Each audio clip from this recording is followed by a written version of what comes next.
Hey guys, welcome back to part 14 of Night Call. In the last part we had some drunk Power Rangers we kicked out of our taxi, and also we met a Japanese man who we absolutely could not understand. And on this part, who knows? So let's get into it. Continue. Okay, let's see. So I'm over here. I wonder if we have a suspect. Well, everything's pretty far. It looks like we need gas. Oh, but I want to save money. I want to go to her. She just seems like she has a kind face. Everyone else is neutral or angry looking, and she looks kind, I guess. He looks creepy. Who's that? Nadia Bolanger and Yves Kilar. Okay, so it's two of them. Okay. A couple is getting into your taxi. A couple like you've seen so many times before, attractive, a bit tipsy, drooping eyelids. He's already asleep, must be about 20, maybe more. She is still smiling faintly, like the evening has had a lasting effect on her. She's older, maybe 40, 45. Alicia, right next to the movie theater. Start driving. You pull away, leave the street, the neighborhood behind, your passengers say nothing. When you downshift, you can hear the man's heavy snoring. The woman stares right at you. I beg your pardon, this may seem odd, but what do we look like? I mean, he and I, what do we look like? A couple? Thank you. She pauses. I happen upon two friends who were making fun of us tonight. We could be mother and son. It's stupid.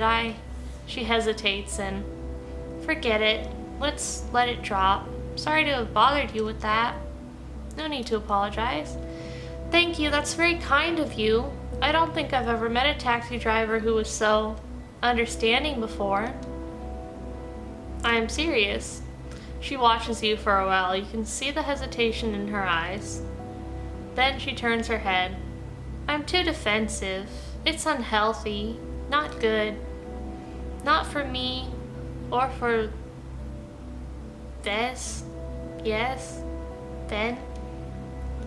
Her expression hardens. I love him more than anything, you know? People think they want to think he's some sort of toy. But he's not a toy. I did not choose him because he's young and chic. I love him, period. Can you understand that? Open up. More than you think. What do you mean? I get what you're going through. She looks away. She regrets what she just said to you. But now that she's started, she has to finish. I don't really know how to put words to what I actually feel. She takes a deep breath. Her throat shakes from all the air. Outside, the reflection of an interior design store appears in a frozen puddle. I think the problem is me. I don't need a mirror to see it. He's young, he's handsome, he's filled with energy from morning to night. My joints creak. I lose a fraction of eyesight as each year passes. I got lost on my own street the other night. I'm a burden on him. You're gorgeous. Your passenger watches her partner for a moment and then turns back to you with a faraway look in her eyes. Thank you? She wasn't expecting and did not want your compliment. Ooh. She pretends to focus on the road going by. You decide to keep quiet. What an ass. Oh no. I thought it was okay, well. A few minutes later, you reach their destination. You pull up to the sidewalk. Your passenger plunges her hand into her bag and stops. What if? She shakes her head. No, forget it. She pays the fare, and as she is putting her wallet back in her bag, she hands you a bill. €100 bill. Would you mind using this money to take Vez to a hotel? I don't have the will to do it myself. We need to put an end to this. He deserves someone else. Her proposition leaves you speechless for a while. I'm serious. Oh, I really need the money, but I don't want her to abandon him.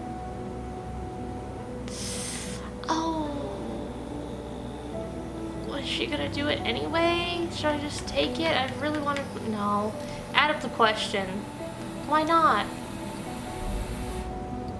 Be polite. Sit down with him tomorrow and talk about it calmly. Maybe what he's saying to you is simply the truth. But I refuse to drop him off somewhere for you. He deserves better, don't you think? Her expression shifts. You take it as a sign of agreement. Good. The money goes back in her bag. A car passes you on your left and pulls over next to you. The driver asks if you're leaving soon. 1 minute.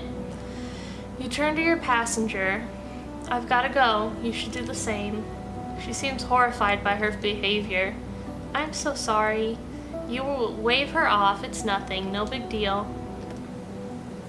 A second later, she's walking into her place, holding onto her partner. He hasn't even woken up. You smile, wondering what he must have dreamed about. You'd like to have similar dreams. You let the other car pull in and go back to your shift.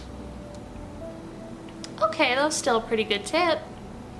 Not $100, though. Oh, but I think I made the right choice. So, it looks like I need gas, and also the night's about to end. I guess I'll go to a gas station. Who knows, maybe I'll get lucky on a scratcher this time. I'll go for the cheapest one. Man, there's still so many passengers we can pick up. Okay, this is all generic. Let me fill my tank. It's so much money. It's basically like all the rides we did tonight, but okay. Okay, this is all generic. I'm gonna get this one, the cheapest one. Nope. Nothing. Losing ticket, no luck. Okay, let's get the newspaper. Let's talk. Okay, we got a clue from the cashier, so that's good. Let's leave the gas station. It's like 3:30 in the morning. Do we have time for one more passenger? Let's go with her. She looks interesting. She looks confident, if that makes sense.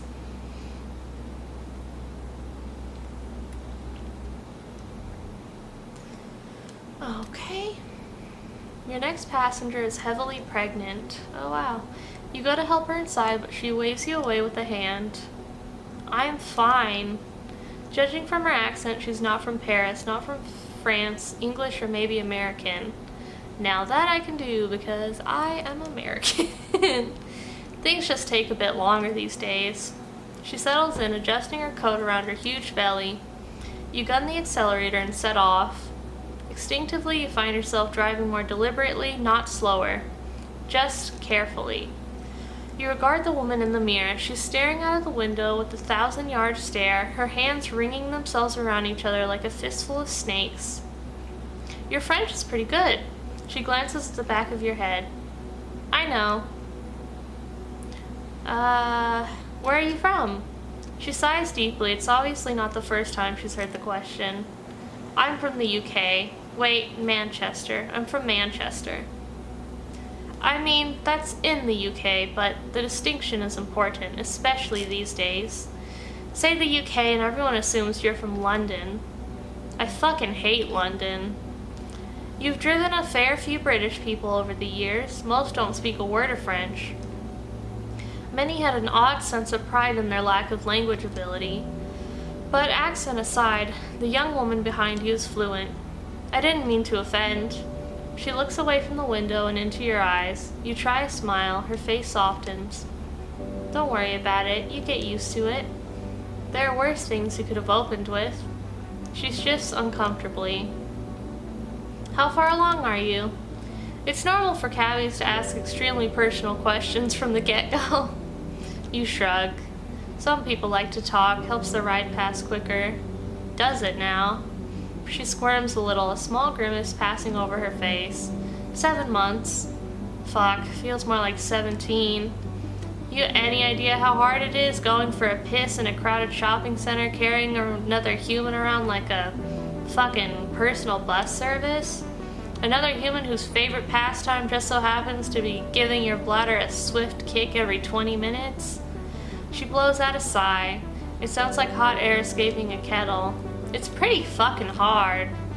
Her tone is harsh, but looking back you see her hand stroking her belly and a small smile linger briefly on her lips. She's a feisty one, that's for sure. That's her French side. She's half French? I'm not sure it's half. I'm the one doing the heavy lifting. But definitely a good third or so, yeah. That's why I'm over here. Ahmed insisted the little bugger pops out over here. Gets herself a EU passport. The smile on her face dies in place when she stares out of the window again. And he needed to get out of the UK after everything that happened. You mean the political situation? She sighs. Fucking Brexit. As soon as she's spoken, her mouth folds into an O and a groan spills from her throat. I swear, every time I talk about Brexit, another grimace, she kicks the shit out of my fucking womb. She rubs her belly and mumbles a few soothing words. After a moment, she returns her attention to you. But yeah, fucking B word. I mean, no one thought it was actually gonna happen. You'd see the campaigners out on the streets, remain and leave. You'd pass them off as fanatics or something. I wasn't into politics, but when it's on the news every night, something leaks through. Something gets you thinking. Ahmed was more into it than I was. Kept bringing home those flyers. Blue for remain, red for leave. Like it was a fucking primary school popularity contest or something. You look back and notice her hand go to her mouth. She starts plucking nervously at her bottom lip. Must have been scary. Nothing was ever positive. Every argument, every headline, non-stop fucking negativity. Fucked if we stay, fucked if we leave. Promises from every side, numbers, predictions, posters, billboards. A few weeks before the vote, no word of a lie, the whole fucking city felt like a bomb about to explode. People at work kept getting into slanging matches about this bit or that bit. How could you possibly think versus you don't know what you're talking about? When the results came back, there was about 20 minutes of celebration. Then the brakes kicked in on something harsh. Walking to work that morning, you couldn't help but judge everyone. Like, I wonder which way she voted. There were a couple of fights at work, like proper fights, fist swinging all over the place. If there's one thing insecure fucking men need, it's something to throw punches about. How did you feel? Like everyone else, I suppose. Confused, scared. By the afternoon, you could see none of the fucks in London knew what to do. Did you see those leave cunts on TV, supposed to be jumping up and down about winning, and they stood there like they shat the bed? Which was, ironic, because that's exactly what they did. Now we're God knows how many months since fuck all's happened, except everyone's even more scared. Things got real bad after. Ahmed had a few run-ins with Brexiteers, the hardline knobs with the Union Jack hoodies and Winston Churchill tattoos. Most just told him to fuck off home. He could deal with that. He'd had the same over here. But one group? We were together one time and a group of them told me to fuck off with him, called me a traitor. Idiot squared up to them. Things got tense. First time I'd ever been glad to see a copper. So yeah, we fucked off. Wasn't worth it over there. Ahmed's job had dried up anyway. No one wants to hire a foreigner. Been staying with his lot over here ever since. Spare room. His mom don't speak a word of the Queen's. Her dad tries. Bless him. They loved baked beans. She smiles to herself. But now this one's almost here. I don't know. I don't fucking know. She shifts again, the seat creaking under her weight. That's a sound you seldom hear. What would you have done? I mean, if you lot ever had a Brexit vote or something, how would you vote?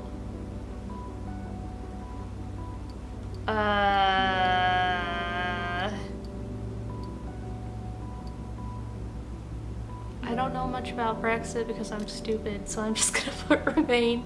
The EU isn't perfect. It's pretty bad actually from what I've heard. But division isn't an answer, it's a statement. And the people behind such statements have their own goals that aren't on any billboards or flyers.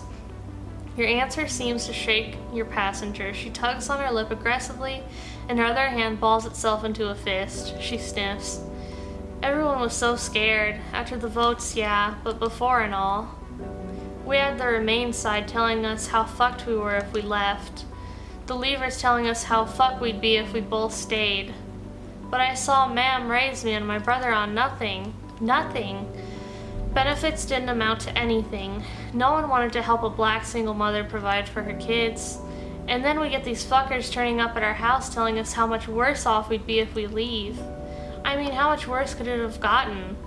When you're in the shit, change becomes very fucking attractive.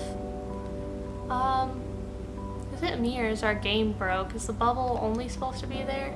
If you had people offering you the same old, and others pushing for something new, promising change and a new start, how the fuck do you think you're gonna vote when the same old ain't giving you shit?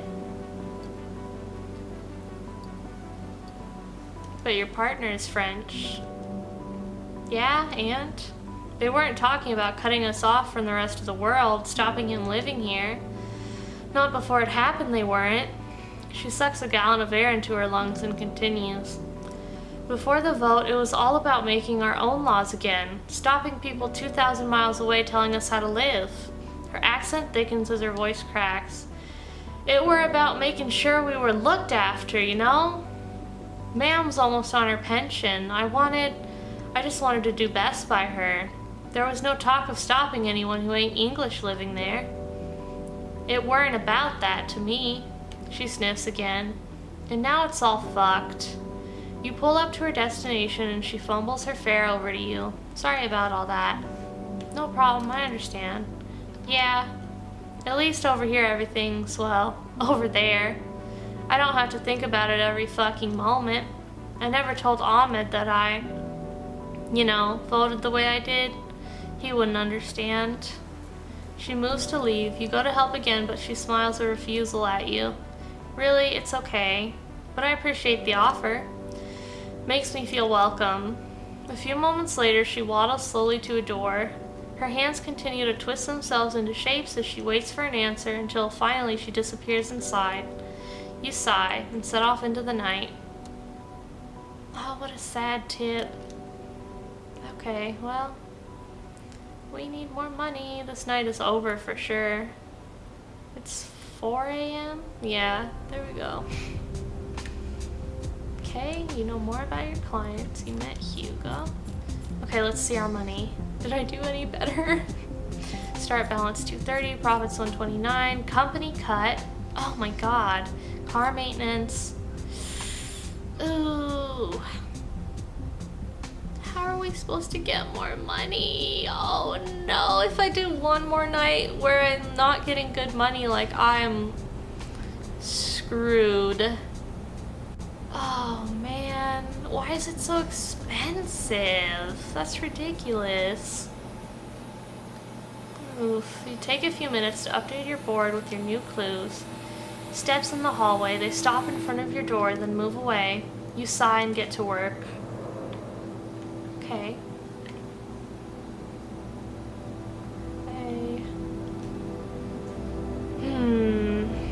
Hervé has a lot of fucking clues next to him.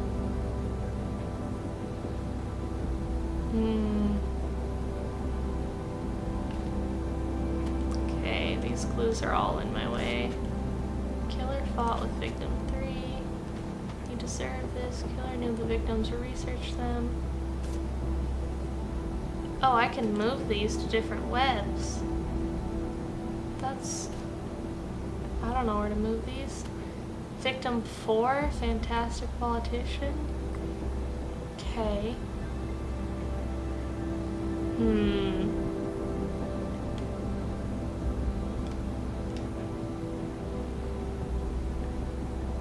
Okay.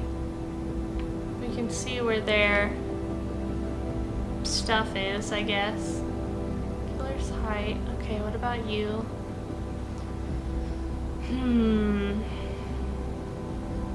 That's definitely useful.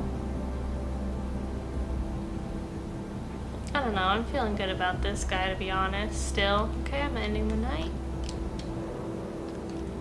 Okay, generic. I'm gonna end that part there. Thank you so much for watching, and I will see you in the next one.